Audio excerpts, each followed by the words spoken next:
to today's game. It's a lot easier to play today. That's not a lot on anybody today. We got some great players today.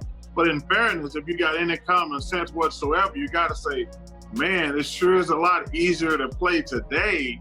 I mean, those fouls, you know, and the thing that was interesting about that documentary, you had forgot about it for so long ago, those are just two-shot penalties back in the day. There was no flagrant one, no flagrant two. They didn't toss guys out. Charles Barkley just said, what? The one thing nobody in mainstream sports media has had the nerve to say about LeBron James finally got blasted out loud. You wouldn't last 5 minutes in the 90s. 5 words that cracked the internet wide open overnight. This was not some loud debate gimmick or a fake hot take cooked up for ratings. This was Barkley, a man shaped by one of the roughest, most physical eras basketball has ever seen, drawing a hard line in front of millions.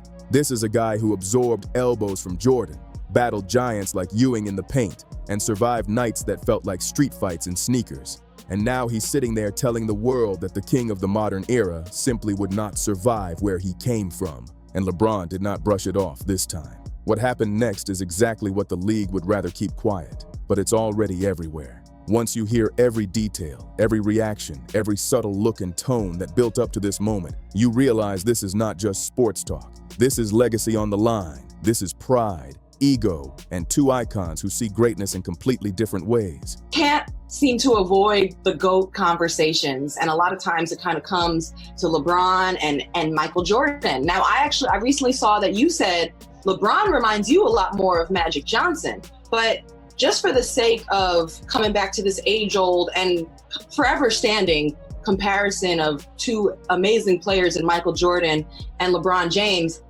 I want to speak to you as an expert kind of on the intangibles of their game. It's very easy to look at. It's 2025, the NBA season deep in its grind. Trades shaking rosters, injuries shifting playoff hopes, young stars trying to grab the spotlight. And right in the middle of all that noise, Barkley lights the match. Now let's be real, Barkley talking crazy is not new. He has built a 2-decade media career on being raw and unfiltered.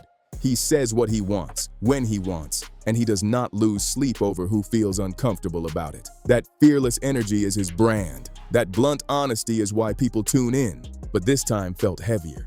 This was not playful teasing, not the kind of comment you laugh about later. According to people close to the set, the conversation was not even supposed to go there. Then Barkley leaned forward, locked eyes with the camera, and dropped it clean. You wouldn't last 5 minutes in the 90s. Then he doubled down. I'm sorry, I love the kid, but that game, those referees, that style, he would have been eaten alive. No grin, no wink, just conviction. Within minutes, the clip was flying across every platform. By dinner time on the East Coast, it had millions of views. Comment sections were chaos. Group chats were lighting up like playoff Game 7. Fans who had not argued about 90s versus modern basketball in years were suddenly typing in all caps like it was personal. What made it hit so hard was not just the words, it was how sure he sounded. Barkley did not hesitate. He did not soften it. He delivered it like a man stating a fact he had held in for years. It's every single day. And then you realize, you was like, I'll be looking at it and I hear it, I'm like, you know, those guys a lot of those guys that played the game or did not play the game, it was just they played the game while they were talented. I don't think they ever thought the game. I don't think they were ever smart. I just think they were bigger and stronger and maybe faster at the time, and they dominated. And when it was over, it was over. You know, they don't. That confidence stopped people mid-scroll. If it sounded like trolling, folks would have moved on. But this felt different. Barkley was not entertaining. He was testifying. And here is the part most people are missing. This did not come out of nowhere. The tension between Charles Barkley and LeBron James has been building quietly for years. Not loud shouting matches, not viral confrontations, more like a slow burn under the surface. Every time Barkley questioned something publicly, LeBron heard it. Every time LeBron responded carefully, Barkley heard that too. Barkley has consistently poked at LeBron's legacy. He has questioned leadership in key playoff moments. He has challenged his competitive edge in certain eras. He has framed championships with context that felt less like breakdown and more like subtle shade. It was never explosive, but it was steady. A drip, drip, drip that never really stopped. LeBron, on the other hand, played the long game. He understands media in a way few athletes ever have. He knows reacting can turn a small spark into a headline storm. Every time he fires back, the cycle spins harder. Every response becomes another clip, another debate, another viral moment. So most of the time, he stayed poised, calm, calculated. But people close to LeBron have quietly said something important. This situation has bothered him more than he lets on. Not because he doubts himself, not because he fears comparison, but because of respect. Barkley is not just another commentator. He is a Hall of Famer, a voice from an era that LeBron grew up studying. When that voice questions your toughness, it lands different. That is why this moment feels explosive. It is not just an old head versus a modern superstar. It is history challenging the present. It is two definitions of greatness colliding in public view, and neither man looks ready to back down.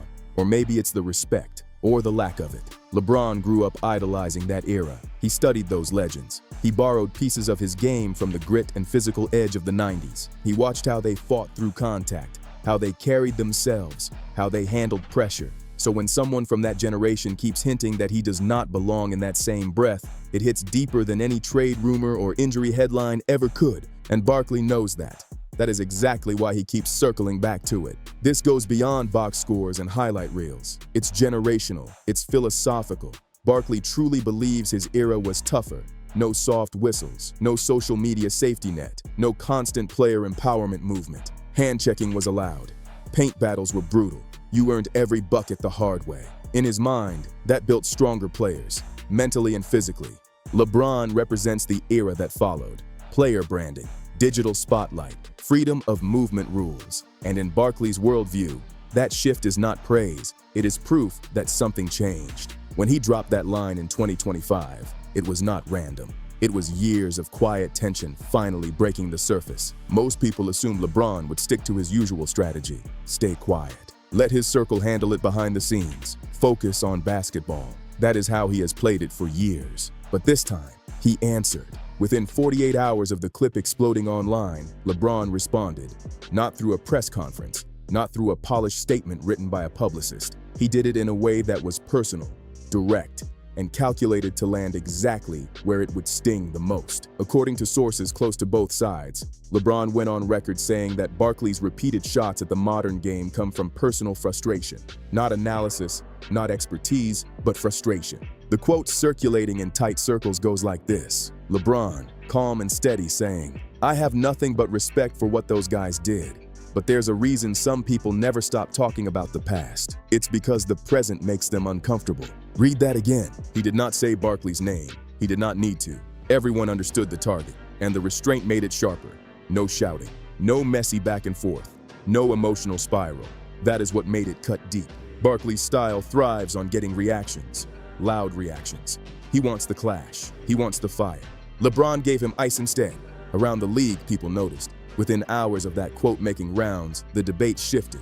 It stopped being, was Barkley right, and turned into, did LeBron just shut this down without even raising his voice? Analysts who were comfortable nodding along before suddenly had to choose sides. And in 2025, choosing sides is risky. Every take lives forever. Every clip gets replayed. When a moment like this hits the internet now, it multiplies fast. It spreads across platforms, mutates into new arguments, sparks podcasts, live streams, reaction videos. The 90s versus modern era debate, which never fully disappeared, came roaring back louder than anyone expected. Former players from Barkley's era jumped in. Some backed him publicly. Others, behind the scenes, admitted he might have pushed it too far. Current players posted vague messages that fans instantly decoded as shade. Every emoji became a headline. Every like became a statement. Then the fans split the court in half.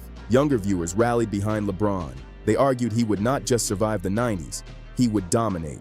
His size, his basketball IQ, his conditioning, his ability to play multiple positions. They said greatness translates, no matter the decade. But older fans who lived through those battles were not moving an inch. They remember games that felt like controlled chaos, hard fouls, elbows in the paint, referees letting players settle it themselves. To them, the league truly was different. Not necessarily better, not necessarily worse, just different. One analyst said in a clip that also started trending, "It wasn't better or worse, it was different, and not everyone translates." That line alone sparked another wave of arguments. Here is the part most people are not connecting yet, the timing. None of this dropped in a vacuum. The league is already wrestling with its identity. Rule changes, physicality debates, concerns about ratings, quiet conversations behind closed doors about where the NBA is headed next.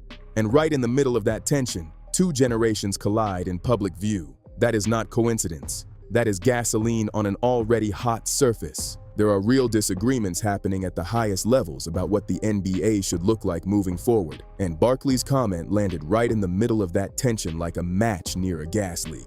This was not just another viral sports clip. It was a mirror held up to the league, and a lot of powerful people did not like the reflection staring back at them.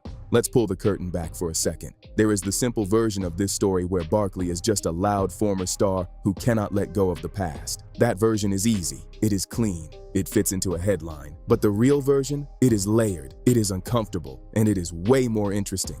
People who know Barkley off camera, people who have heard him talk hoops without bright lights or microphones, say his issue with LeBron is not really about crossover moves or stat lines. It is about narrative control. For decades, greatness in the NBA was measured by a specific formula: toughness, physical sacrifice, and surviving a game that felt like combat in sneakers. That was the measuring stick. That was the code. Barkley built his legacy in that world. He never won a championship, and he has owned that openly his entire career. No excuses, no rewriting history. But he has always believed that what his generation endured cannot be casually compared to what players face now. The rules were harsher, the contact was constant, the grind felt different. Now here is where LeBron enters the picture in a way that really hits home. Over time, LeBron has not just claimed a spot among the greats, he has stepped into the greatest of all time conversation with confidence. Not just elite, not just legendary, the greatest. Barkley watches that narrative grow. He sees the endorsements stacking up. He sees the cultural influence, the business empire, the global spotlight, and something in him pushes back. Not because he dislikes LeBron as a person, not because he doubts his talent, but because he truly believes the yardstick has shifted. If LeBron is labeled the greatest ever, if the modern era is framed as the peak of basketball evolution, then what does that say about the era Barkley survived? What does that say about those bruising 82-game seasons? About playoff series that felt like survival tests? About nights where players absorbed hit after hit and kept moving? When Barkley says, "You wouldn't last 5 minutes in the 90s," it is not about hate, it is about meaning. He needs that era to matter. He needs those battles to carry weight. Because if the past loses weight, then so does everything he fought through. And LeBron's steady climb, the records, the longevity, the legacy milestones, challenges that weight, whether he intends to or not. That is the part neither of them will ever fully spell out on camera. Sources close to Barkley say even people in his own circle have warned him privately. They have told him it might be time to let it go, that constantly revisiting this debate risks making him look less like a guardian of history and more like someone stuck in it. They have pointed out that every time he reignites this argument, it gives LeBron more spotlight and keeps the comparison alive. But Barkley does not see it that way. In his mind, if he stops pushing back, the past gets rewritten. The story changes, the edge softens, and he refuses to sit quietly while that happens. So here is where this really lands.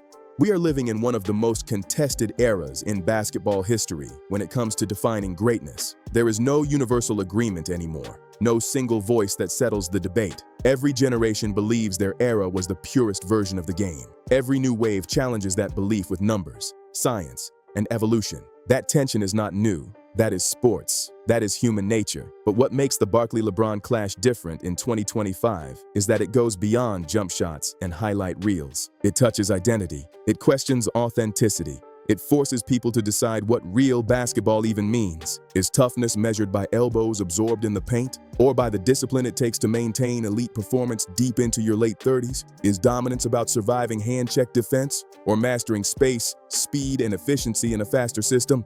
Both sides have points. Barkley is absolutely right that the 90s were brutally physical. The rules allowed more contact. The pace was different. That is not nostalgia. That is fact. But the modern game demands a different kind of strain. Spacing, endurance, constant scrutiny, global pressure every single night. This debate is not fading anytime soon. It is evolving in real time. And with two icons standing on opposite sides of that line, the conversation just got louder than ever. The contact back then was different. The tolerance for on-court violence was on another level completely. That is not exaggeration. That is history. But LeBron is also right about something people do not want to admit. The modern game demands things the 90s never had to deal with. Today's players face a higher athletic ceiling. The speed is wild.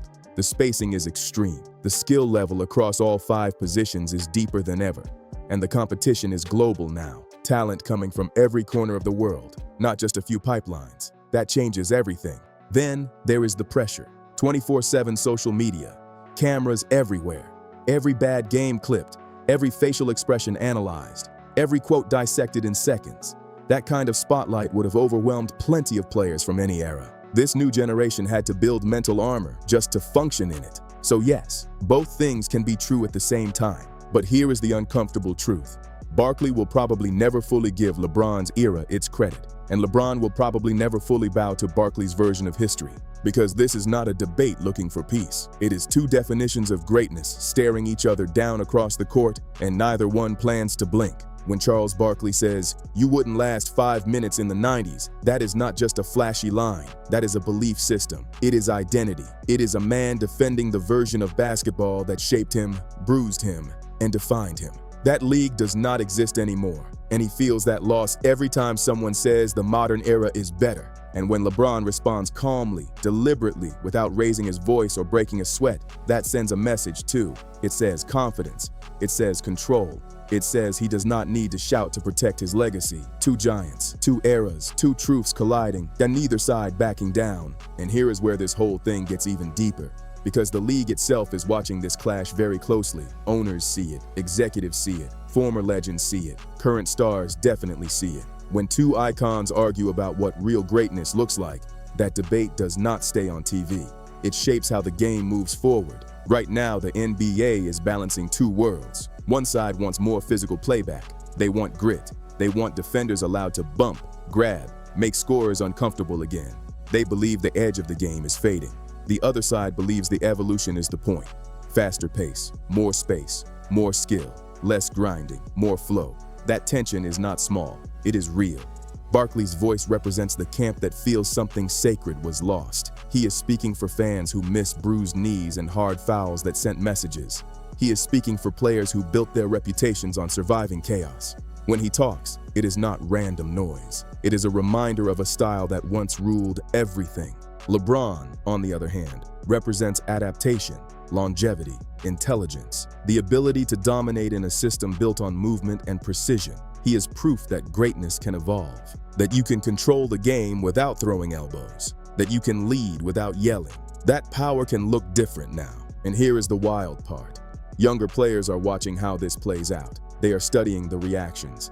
They are seeing how the media frames it. Because one day, they will be the veterans defending their era against the next wave.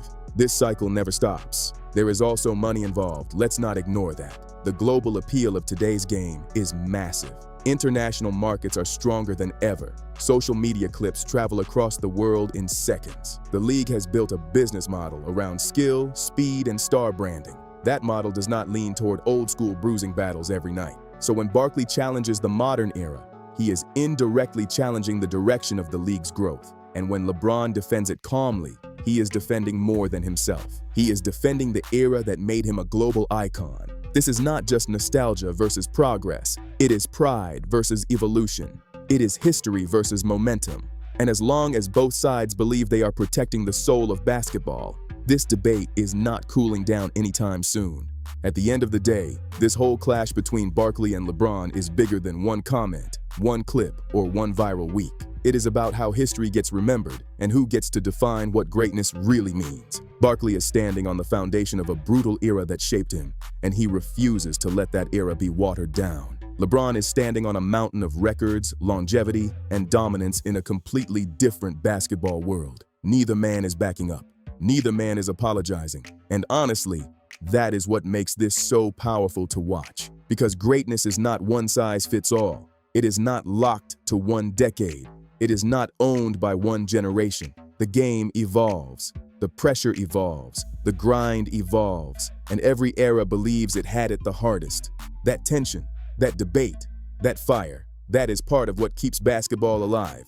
So the real question is not who wins this argument. The real question is what you believe. Do you think the 90s would swallow today's stars? Or do you think modern legends would adjust and dominate anywhere? There is no easy answer, and that is why this debate refuses to die. One thing is clear though, when icons speak, the world listens. And when pride, legacy, and history collide, sparks are guaranteed. This is not just sports talk. This is identity. This is respect. This is the past and present staring each other down, and neither one blinking. Now I want to hear from you. Drop your thoughts in the comments. Whose side are you on and why? Keep it real, keep it respectful, and let's talk about it. If you enjoyed this breakdown, make sure you hit that like button so more people can join the conversation. Subscribe to the channel so you do not miss what's coming next, because these debates are only getting bigger. Share this video with someone who still argues about the 90s versus today. You already know they are out there. And trust me, we are just getting started. I will catch you on the next one.